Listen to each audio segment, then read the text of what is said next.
ओम गुरुर्ब्रह्मा गुरुर्विष्णु गुरुर्देव महेश्वरः गुरुर्साक्षात् परम ब्रह्म तस्मै श्री गुरुवे नमः।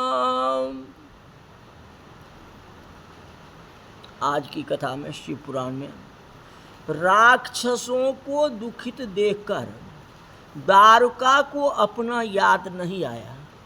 ये ऋषि ने मुझे क्या वरदान दिया था। वह राक्षसी ने नगर को उठा करके समुद्र में जाके रख दिया। तो देवता लोग यह लड़ने के लिए आ गए, राक्षसों को मारने के लिए। तो राक्षसों को बचाने के लिए दारुका ने पूरे गांव को लेकर समुद्र में डाल दिया, जो राक्षस बच गया। अब वहां जाके राक्षस लोग सुखपूर्वक रहने लगे।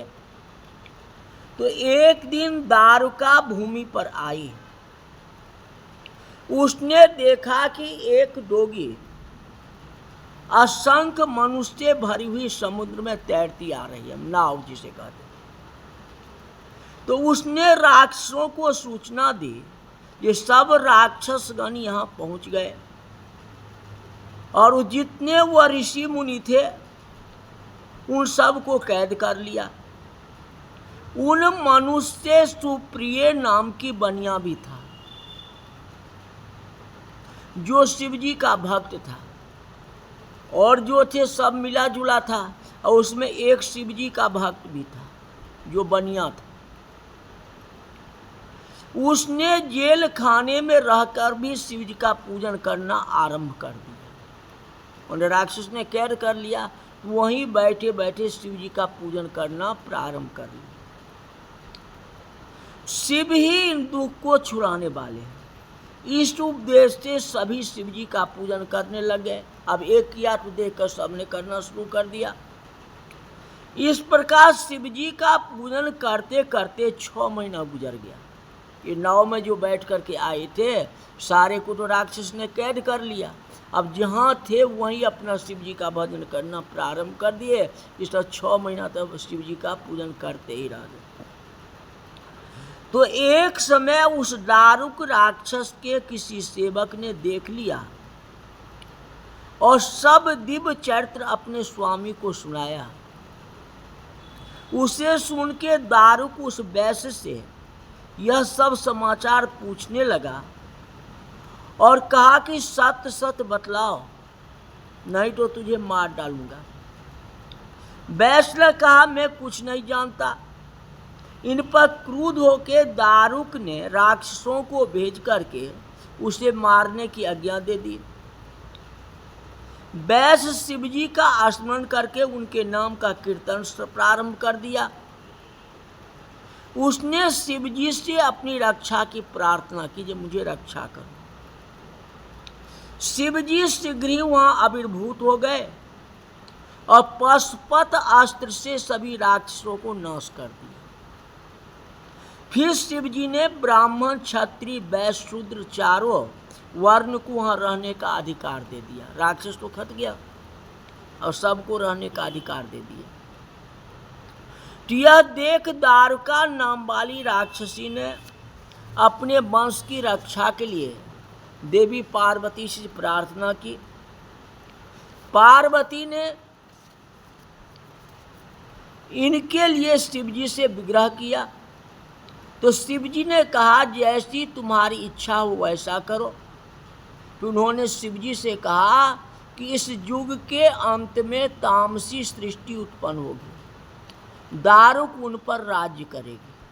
शिव जी पार्वती को ऐसे बात सुन के बोली, मैं भी तो अपने भक्त की रक्षा करूँगा, मैं भी तो यही निवास करूँगा। इस प्रकार शिव पार्वती वहाँ स्थित हो गए और उनके ज्योतिर्लिंग स्वरूप का नागेश्वर नाम दारुका वन में, क्यों वन तो दारुकी उसी का था ही। और पार्वती वहाँ नागेश्वरी नाम से प्रसिद्ध हुई। पश्चात निषद देश में जो शिव जी की भक्ति करने वाला महासेन नाम के एक राजा था, उसको वीरसेन नाम की पुत्र की प्राप्ति हुई। और उस क्षत्रिय कुलभूषण से 12 वर्ष तक पार्थिव श्री की पूजा कर बड़ा कठिन तपस्या किया और शिव जी ने प्रसन्न होकर उसे अपना पशुपत अस्त्र प्रदान किया। इतने दिन में तब वह पार्वती जी के दिए हुए वरदान के अनुसार उस वन के वासी मलेच्छ राक्षस भी सदाचारी हो गए। संगत से गुण होते हैं, संगत से गुण जात। इस प्रकार वहाँ नागेश्वर ज्योतिर्लिंग की स्थापना हुई, जो त्रिलोक में कामना को पूर्ण करने वाला है। अब जो है रामेश्वर नाथ जानते हैं, जो रामेश्वर दर्शन कर ही भगवान राम अपने पिता के आज्ञा से 14 वर्ष के लिए वन में चले गए। उस समय उनकी पत्नी सीता को रावण चुरा के लंका ले गया। वानरों में श्रेष्ठ हनुमान जी ने लंका में जाके सीता जी का पता निकाला। सीता जी को श्री राम का संदेश देकर और सीता जी से चूड़ामणि लेकर के श्री राम जी के पास हनुमान जी लौट आए। 18,000 वानरों को साथ में लेके, पद्म 18 कहते हैं, श्री राम जी दक्षिणी समुद्र के किनारे पहुंच गए। वहां अगाध सागर को देखे श्री राम सोचने लगे, मैं इस अथाह सागर में किस प्रकार पार कर सकूंगा। यह वानरों की सेना कैसे पार करेगी। मैं तो कर भी जाऊंगा मान लो, लेकिन ये बंदरी सेना कैसे जाएगी। उसके बाद श्री राम जी ने पार्थिव शिवलिंग का पूजन कर विचार किया, फिर पूजन करने लगे। सदाशिव का पूजन एवं स्तुति आदि करते हुए श्री राम बोले कि हे नाथ, मैं वानर सेना के साथ इस अथाह समुद्र से किस प्रकार पार होऊंगा। तो भगवान शंकर संतुष्ट होकर के उस ज्योति स्वरूप लिंग से प्रकट हो गए और श्री राम जी से वर मांगने को कहने लगे। तो श्री राम जी ने उन्हें प्रणाम करके रावण से विजय पाने का वरदान मांगा। तो शिव जी बोले कि युद्ध में तुम्हारी अवश्य विजय होगी। सब श्री राम जी ने कहा कि हे प्रभु, आप मनुष्य के कल्याण के लिए यहाँ विराजमान हो जाइए। यह सुन के सदाशिव उस स्थान पर लिंग स्वरूप में विराजमान हो गए। उस स्थान का नाम रामेश्वर प्रसिद्ध हुआ। यह सब तीर्थ में पवित्र है। कहते जे रामेश्वर दर्शन कर ही सो तनु तज सुरलोक सिधारे। रामेश्वर नाथ का इनका वर्णन था। इस तरह 12 ज्योतिर्लिंग की कथा आपको सुनाए। आगे है सुदेहा और सुधर्मा की कथा। सुदेहा और सुधर्मा। सूत जी बोले कि महर्षि, अब हम आपको घुष्मेश नाम ज्योतिर्लिंग का महिमा सुनाता हूँ। घुष्मेश कहिए, घृणेश्वर कहिए, जो कहिए, ये भी ज्योतिर्लिंग में आते हैं। दक्षिण दिशा में देव नाम का एक सुंदर पर्वत है। उसके पास भरद्वाज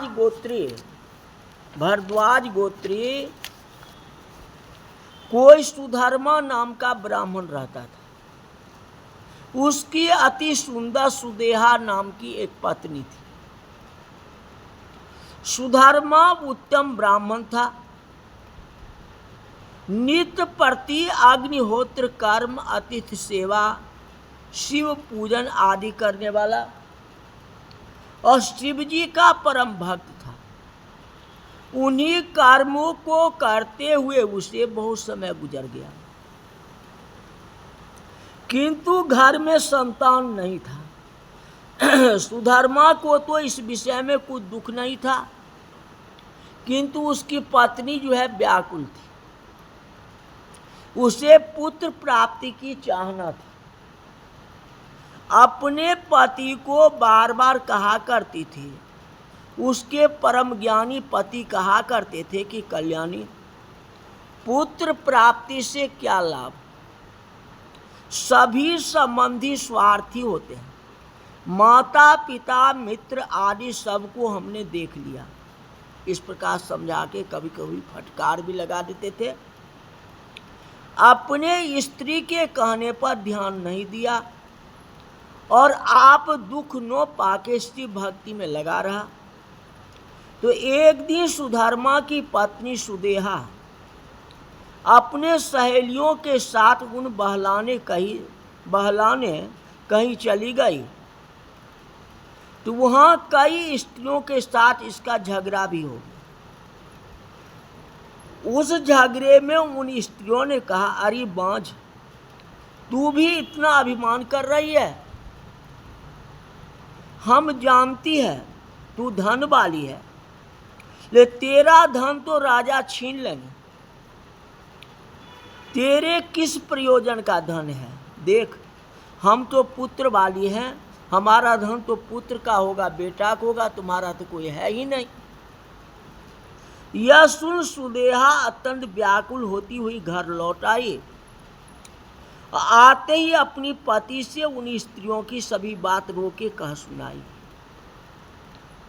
सुन करके सुधर्मा दुखी न हुए, बल्कि अपनी स्त्री को धैर्य देते हुए बोले कि प्रिय, जो कुछ होना है न, यह अवश्य होगा। इसमें व्याकुल नहीं होना चाहिए। जो कुछ भी कोई कहता है उसे कहने दो, दुखी नहीं होना।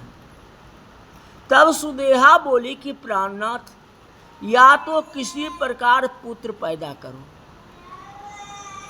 या मुझे मार दो, नहीं तो मैं स्वयं मर जाऊंगी।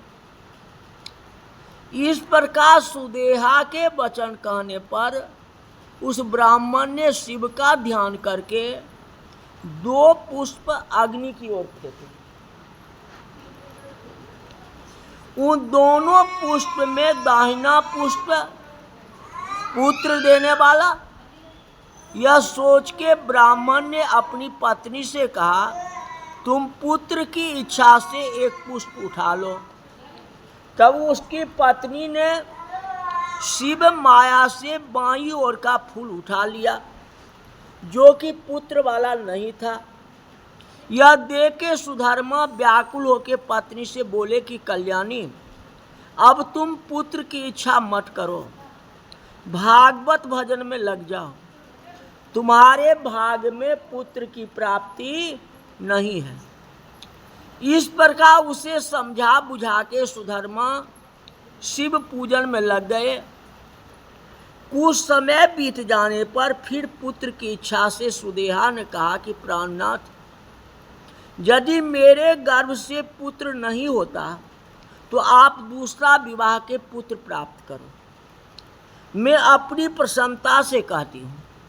तो ब्राह्मण बोला कि प्रिय, हम दोनों इसमें झगड़े से मुक्त हैं। ऐसा होने पर क्यों न अपना उद्धार करें। यदि फिर इस विपत्ति में पड़ गए तो बड़ा उपद्रव होगा। इसलिए इस विवाह की विपत्ति में मुझे मत डालो। इस प्रकार सुधर्मा ने विवाह के लिए इनकार कर दिया। फिर भी सुदेहा ने अपनी छोटी बहन को घर में बुला करके पति से कहा कि प्राणनाथ, आप मेरी बहन के साथ अवश्य विवाह कर लें। यह सुन के सुधर्मा ने कहा कि कल्याणी, तुम मुझे इस झगड़े में मत डालो। यदि इससे पुत्र हो भी गया तो तुम सगी बहनें परस्पर विरोध करोगे, तो किसी को भी सुख नहीं मिलेगा। तब सुदेहा ने हाथ जोड़ के कहा कि प्राणनाथ, यह मेरी बहन है, इसके साथ में विरोध क्यों करने लगी? आप निश्चित रहो। ऐसा करके अपनी छोटी बहन घुष्मा के साथ विधि पूर्वक विवाह करा दिया। सुदेहा ने घुष्मा अपनी बहन के साथ विवाह करा दिया। तो विवाह कर लेने के बाद सुधर्मा बोला कि प्रिय, अब यह तुम्हारी सौत तुम्हारी बहन है, इसलिए सुखी रखना। फिर घुष्मा ने कहा, तुम इसकी आज्ञा में रहना। अपने पति के आज्ञा में वो दोनों घर में सुखी रहने लगी। और घुष्मा तो अपनी बड़ी बहन की आज्ञा से नित्य प्रति 101 शिव पार्थिव लिंग को षोडशोपचार पूजन करने लगी। पार्थिव लिंग नित्य ही तालाब में जाके बहा देती। इस प्रकार उसका नित्य कर्म था। एक दिन पुत्र प्राप्ति के लिए शिव का पार्थिव पूजन किया। इसका संख्या भी 1 लाख पूर्ण हो गई थी। वहाँ शंकर की परम कृपा से उसे परम सुंदर गुणवान पुत्र प्राप्त हुआ। पुत्र पाके सुधर्मा अत्यंत प्रसन्न हो गए, किंतु उनकी बड़ी बहन पुत्रवती बहन से ईर्ष्या करने लगी। जो बात कैसे हुआ ही, आखिर पुत्र तो प्राप्ति हुआ ही, लेकिन बहन से हुआ, घुष्मा से हुआ। अब वहाँ शिव जी प्रकट होंगे और कैसे होगा, इसलिए उनको घुष्मेश्वर कहते हैं।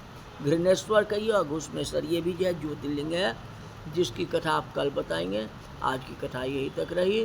बोल शंकर भगवान की जय।